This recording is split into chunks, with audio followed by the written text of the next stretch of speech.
وسعت اللہ خان کی تحریر کرۂ ارض ضروری مرمت کے لیے بند ہے۔ جس کھڑکی کے قریب بیٹھ کر میں لکھائی پڑھائی کا کام کرتا ہوں، اس کھڑکی کے باہر کونے میں چڑیا نے آج اپنا گھونسلہ مکمل کر لیا۔ اس کے ساتھ 8-9 سہیلیاں اور ایک طوطا مبارکباد دینے آئے ہیں۔ ایک چہچہاتی ہاؤس وارمنگ پارٹی چل رہی ہے۔ حالانکہ یہ سب مجھے دیکھ رہے ہیں، مگر ان کی چوں چوں اور ٹینٹیں میں کوئی وحشت نہیں۔ ویسے بھی کمرے میں مقید جاندار سے کسی کو کیا ڈرنا۔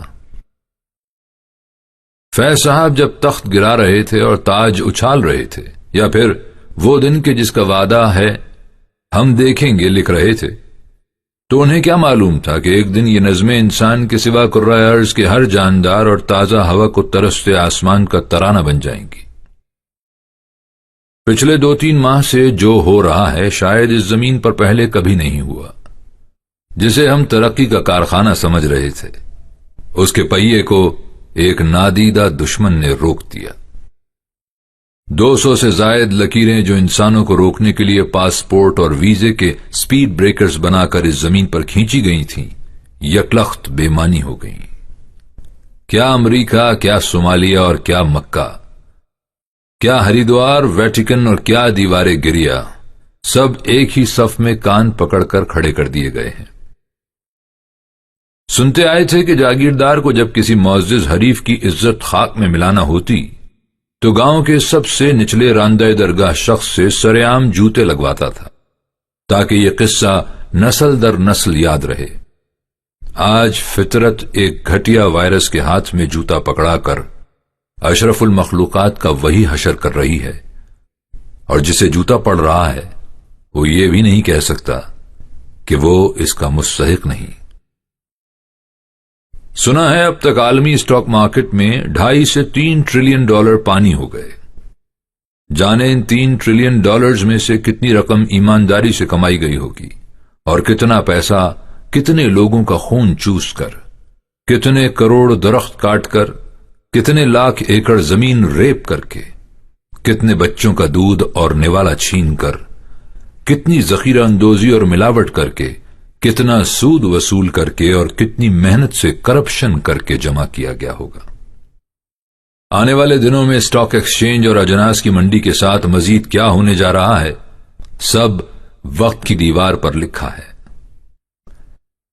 جس دنیا کے آدھے وسائل اور دولت 100 انسانوں یا ان کی کمپنیوں کے قبضے میں ہوں، ایسی جنت شداد کیسے کسی دیدہ و نادیدہ دشمن کے سامنے سیسا پلائی دیوار بن سکتی ہے؟ ایک ایک انچ زمین کے لیے لاشیں بچھا دینے والے، ایک دوسرے سے خوفزدہ ہو کر اسلحے کے انبار لگانے والے، اور ہر ہاتھ میں بندوق پکڑا دینے کے خواہش مند، ایک دوسرے کی منڈیاں اغوا کرنے والے منصوبہ ساز، اپنے عقیدے اور اقدار کو دوسرے پر تھوپنے اور انکار کی صورت میں بستیاں تاراج کر دینے والے، جنگلی حیاتیات کو بے گھر کرنے والے، ترقی و خوشحالی کے سراب کے اسیر ہو کر فطری بقا کے بنیادی اصولوں کی دھجیاں اڑانے والے، اور اپنے طبقاتی، مذہبی، ثقافتی تحفظ کے دھوکے میں دیواریں بلند تر کر کے ان کے پیچھے چھپنے والے، اور اپنے سمیت ہر مخلوق کو ادنا و برتر میں بانٹنے والے۔ آج ان سب کے مکھیا کہہ رہے ہیں کہ اگر 2-2.5 کروڑ لوگوں کی قربانی لے کر بھی یہ وائرس ٹل جائے تو خدا کا شکر ادا کرتے ہوئے سمجھنا کہ سودا برا نہیں۔ مجھے ہرگز اپنی جاتی کے بارے میں خوشگمانی نہیں کہ جو بچ گئے وہ اپنے لچھن ٹھیک کر کے بندے دے پتر بن جائیں گے، اور کرۂ ارض پر دیگر حیاتیات و نباتات و معدنیات کے ساتھ پرامن بقائے بہامی کا معاہدہ کر لیں گے۔ میری جاتی اس وقت جتنی مظلوم ٹپائی دے رہی ہے، دراصل اس سے کہیں زیادہ ظالم ہے۔ فی الحال تو میں اپنی کھڑکی کے باہر آدمی کے خوف سے آزاد گھونسلہ بنانے والی چڑیا اور اس کی اچھلتی پھدکتی ہمجولیوں کی چہچہاتی خوشیوں میں مگن ہوں، اور اس کھڑکی بھر آسمان کو جی بھر کے دیکھ رہا ہوں جو جانے کب سے خالص نیلا دکھنے کے لیے ترس رہا تھا۔ کرۂ ارض اس وقت ضروری مرمت کے لیے بند ہے۔ میرے مقید ہوئے بغیر یہ بھلا کہاں ممکن تھا؟